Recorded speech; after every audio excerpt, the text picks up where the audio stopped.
అయితే మా అన్నవరాలకేమో బడ్డీ మా ఇంటి ముందు పెట్టుకోమని ఇచ్చాను. బడ్డీ నా కొట్టు. ఆ! హ్మ్. నేను పెట్టుకుంటుంటే ఆమె పెట్టుకుంటానంది. ఆమె హ్మ్. నైనోళ్ళు ఇచ్చాము. హ్మ్. ఆమంటే వేరే వాళ్ళకి అమ్ముకుందంట నాకు తెలియకుండగా. హ్మ్. నేను బడ్డీ తీసుకెళ్ళిపోయింది. హ్మ్. నేను దాంట్లో బట్టలు కట్టుకొని ఉంటున్నా. అక్కడ ఇచ్చాను మొత్తం ఫోటోలు మొత్తం లేకపోతే చూపించేదాన్ని. అయితే ఆళ్ళేం చేశారంటే ఆ సాయి చేత కొట్టిచ్చి మా దీంట్లో వాళ్ళు పంచాయతీ వాళ్ళు, ఊరు ప్రెసిడెంటు హ్మ్. ఆవిడ కొనుక్కుంది కాబట్టి ఆవిడే ఉంటది. హ్మ్. నువ్వు ఉండటానికి ఇల్లేదు. నువ్వు ఎక్కడికన్నా ఎళ్ళు లేతే అనాథాశ్రమం అంటే అట్ట కుదరదు హ్మ్. అని నా మీద మళ్ళీ కేసు పెట్టిచ్చారు. హ్మ్. కేసు పెట్టితే నేనే లోకేష్ దగ్గరికెళ్ళాను. హ్మ్. అక్కడికెళ్తే అక్కడ పడనీయలేదు. మళ్ళీ చంద్రబాబు దగ్గరికెళ్ళా. చంద్రబాబు దగ్గరికెళ్తే పోలీసుల చేత కొట్టిచ్చారు నన్ను. హ్మ్. అక్కడ టెంట్ ఉంటది. కుర్చీలేముండవు. కింద కూర్చున్న దాన్ని హ్మ్. ఎట్ట వచ్చినట్టు కొట్టారు. కొట్టినా హ్మ్. గూడా నేను 4 సార్లెళ్ళాను. మిమ్మల్ని కొట్టారు. కొట్టారు. అక్కడ కట్ట దగ్గర. హ్మ్. మీ తరపున ఎవరు లేరా? నా తరపున ఎవరు లేరు. నాకు తూలొస్తుంది. హ్మ్. అయితే అన్నారు. అన్న తర్వాత మళ్ళీ అక్కడి నుంచి పోలీస్ స్టేషన్‌కొచ్చాను. మళ్ళీ అక్కడి నుంచి పవన్ కళ్యాణ్ దగ్గరికెళ్ళాను.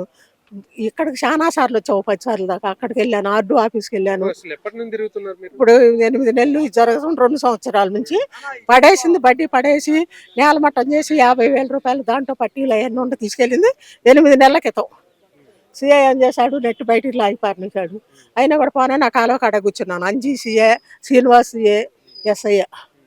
వీళ్ళందరూ కలిసి నా చేత నా ఎస్ఐ సీఏ నా వెనకాల నుంచొని ఒట్టి పేపర్ల మీద సంతకాలు పెట్టించాడు. పెట్టిస్తే నేను మళ్ళీ అక్కడ పెట్టించాను. అది పవన్ కళ్యాణ్ దగ్గర. అక్కడి నుంచి మళ్ళీ సీఐకి ఫోన్ వచ్చింది. నా దగ్గర పంపించి నేను న్యాయం చేస్తాను. ఇంత మటికి న్యాయం చేయకుండా తప్పుడు కేసులు బనాయించి నీకు మొగుడు లేడు, పిల్లలు లేరు, ఎవరు లేరు. నీ ఇష్టం వచ్చిన కాడ చెప్పుకో. నువ్వు ఎక్కడికెళ్ళినా మా స్టేషన్‌కే రావాలంటున్నాడు. మొన్న కూడా వెళ్ళాను. మళ్ళీ శ్రావణ్ కుమార్ దగ్గరికెళ్ళాను. ఆయనేమన్నాడంటే పంపించమన్నాడు. వెళ్ళాను. అక్కడికెళ్తే నన్ను 11 రాత్రి పూటల 11 దాకా కూర్చోబెట్టారు. ఈలోపు నాకేమైనా జరిగినా నేను బయటకొచ్చినా నాకెవరిని ఇక దిక్కు లేదు గదా! వాళ్ళే నెట్టి వాళ్ళే కొడుతున్నారు గదా! అది జరిగింది. ఇంతకాలం నుంచి పట్టించుకోకుండా ఎవరు ఊళ్ళో వాళ్ళు వీళ్ళందరూ కలిసి నన్ను ఒక్కదాన్ని చేసి నా సామాను, నా బడ్డీ దాంట్లో 50,000 2 పట్టీలు అయి ఉన్నాయి. అయి కావాలని పోరుకులాడుతుంటే అయి నీయి కాదని కేసులు పెట్టి నా మీద వాళ్ళు సాక్ష్యాలు ఆ తరపు నుంచి సాక్ష్యాలు పెట్టి ఆఫీస్‌కి పంపిస్తున్నారు. కలెక్టర్ ఆఫీస్‌కి, ఎస్పీ ఆఫీస్‌కి అక్కడికి మందడం పెట్టి పంపిస్తున్నారు. మందడం ఎస్పీ ఏమంటున్నాడు, "పద్దాక పోలీస్ స్టేషన్ ఎందుకు మొగుడు మొద్దులు లేరు. నీ వయసుకి తగ్గోళ్ళు ఎవరో ఒకళ్ళు ఉంటారు. అక్కడెక్కడో చోట బతకొచ్చుగా. మాకు పెళ్ళాం పిల్లలుంటారు. నీకు పని బాట లేదని" రాత్రి పూటల నన్ను కూర్చోబెట్టి వాళ్ళు ఇష్టం వచ్చినట్టు మాట్లాడి అక్కడి నుంచి మందడం నడిచి రావాలి ఆఫీస్ దగ్గర నుంచి. అక్కడ ఆటోలు అవన్నీ ఏమి ఉండవు. నన్ను నానా ఇబ్బంది పెట్టి నానా మాటలని బయటికి నెట్టి వాళ్ళు ఇష్టం వచ్చినట్టు మాట్లాడుతున్నారు. నా సామాను నాకు కావాలి నాకు అనేవాళ్ళు ఎవరు లేరు. ఇవాళ నన్ను పట్టించుకునేవాళ్ళు లేరు. నా నుంచునే ఓపిక లేదు. నన్ను కొట్టి వాళ్ళు ఇష్టం వచ్చినట్టు చేసి చెంది నానా అవస్థలు పెట్టి నా నా మీద పెట్రోల్ పోసి నేను ఒక్కదాన్నే ఉంటే చేశారు. అట్ట చేస్తున్నారు.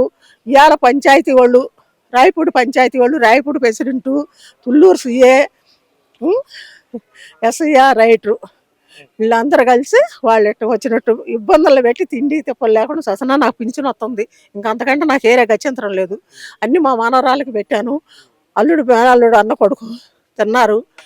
కూతురు ప్రభావతి, అల్లుడు మా మనవరాలు కూతురు చేశారు. మా కొడుకు ఏమంటున్నాడంటే వాళ్ళ దగ్గర ఉండిపో నువ్వు రావటానికి వీల్లేదు కూతురికి కొడుకేం లేదు పెళ్ళాం చచ్చింది. నానా గందరగోళంలో ఉండవు నానా తిరణాల్లో.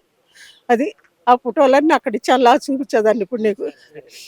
నన్ను నాకు న్యాయం చేసి పెట్టండి అయ్యా. నాకెవరు లేరు. మీకు పుణ్యం ఉంటుంది. నా నా డబ్బులు నా బడ్డీ ఆ!